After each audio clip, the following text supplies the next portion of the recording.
Dr. Bob, it can be overwhelming when you go to the grocery store and trying to look at labels, and you see a lot of all natural and 100% this and that.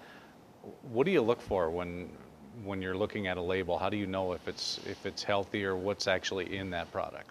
That is probably the biggest challenge that we're dealing with right now in America, because there are certain rules and laws that most of the manufacturers are figuring out how they can slip under. And I'm not saying this to be funny. If you look at ingredients, and they have words in there that you cannot figure out what those words are, especially if they end up in an OL, which is some kind of an alcohol, that has been manufactured and it's very artificial, very fake. You'll see, in even sports drinks today, sports drinks have sucralose in it. Sucralose is Splenda. Splenda is chlorinated sugar. They will also have sugar in it, but you also will see colors like Red Lake 4, Blue Lake 6. Those are artificial colors. So you don't want to eat any product that has artificial colors in them for sure. I would question soy and even canola oil. A reason you say, what about canola oil? Well, see, canola oil, from what I'm reading, comes from rapeseed oil, which is a genetically engineered source of oil that comes out of Canada. Canola oil means oil of Canada. So I personally would not use that myself. If it says all natural, and recently they had just a major cereal company that said all natural, but in the ingredients they had soy. Most of the soy in the United States today is genetically engineered. So we do have a reprieve. Supposedly, according to the law, USDA certified organic means no GMO. Okay. USDA certified organic means you should feel comfortable and safe in what's going on. But probably one of the biggest dupes that we're seeing out there today is this. T stands for trans fat, C stands for the good oil. We're going to briefly talk about this, because I know that part of the individuals watching us right now will see 0 grams trans fat on a package. And then you have to pull your trifocals out, and you're going to see minuscule, but even bring your microscope, per serving. We have a book called Dr. Bob's Trans Fat Survival Guide. We go in great detail in this book how to read a label. But I'll be really to the skinny on this. A product can say 0 grams trans fat if it has a half a gram of trans fat or less per serving. In 1998, they released a study called the Nurses Study, 100,000 nurses.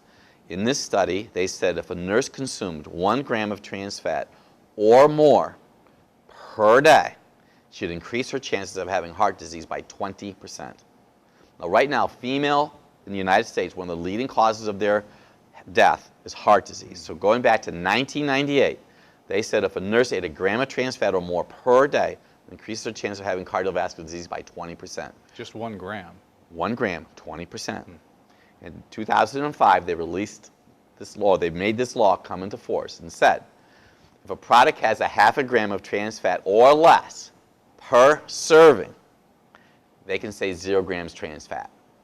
So let's just say potato chips.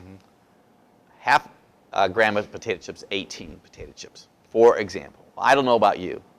Even though I'm Dr. Bob, if I ever had a weak moment, give me the chips. And don't just give me the chips. Give me a bag of chips.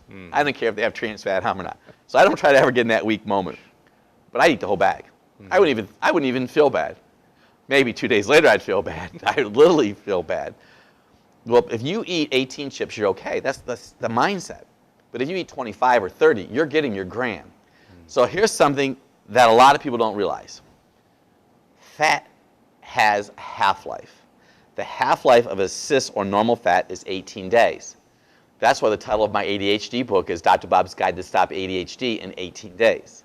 It's one of the most misunderstood books on the planet, because people who see my title think that Dr. Bob cures people in 8 days. It's nothing about Dr. Bob. It's about physiology. But the half-life of trans fat is 51 days. That means if somebody ate those 32 potato chips today and they got a gram of trans fat in their body, the negative effect of that trans fat is really 102 days. So it's a cumulative. We say, well, Dr. Bob, what does trans fat do? It causes inflammation in the body. It stops your body from making healthy fats. Now, to a lot of people watching us that are much younger than you and I are, this is an old printer cable, and I didn't have the heart to throw it away. But I use this as a visual. Visuals are so important. This is your spinal cord. Okay. Your brain sends messages on a layer of fat. So your brain sends messages on fat. See, it's like the human body is so mysterious to everybody. It is not. I used to love human dissection. I taught it when I was going to school. I loved it because I learned so much. So your brain sends messages down the spinal cord layer of fat. It's called the myelin sheath. It's always a test question on all boards, by the way. So if you're eating trans fatty acids, your brain can't send the message down properly. Leading cause of ADHD, leading cause of Alzheimer's and dementia, leading cause of depression. 50 million Americans are depressed. 50 million. Do you know how many pounds of trans fat are made in America on a regular basis? 8 billion. Do you know how many grams of trans fat are used by the restaurant industry alone? 5 billion. Do you know the average American consumes 252 meals outside of the house? Kids eat 167 meals outside of the house. 31 million kids eat at the National School Lunch Program today. We're living in the land of artificial foods, and so you have to look at the label. So look at these breakfast bars today. They really concern me.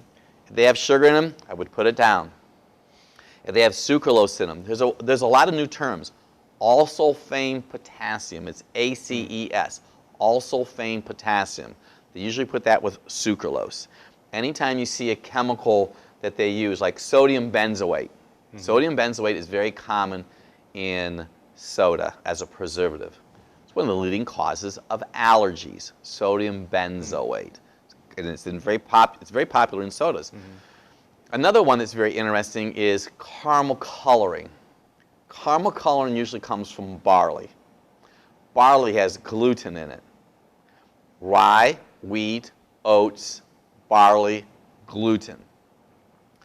You could have a chronic allergy from drinking soda pop.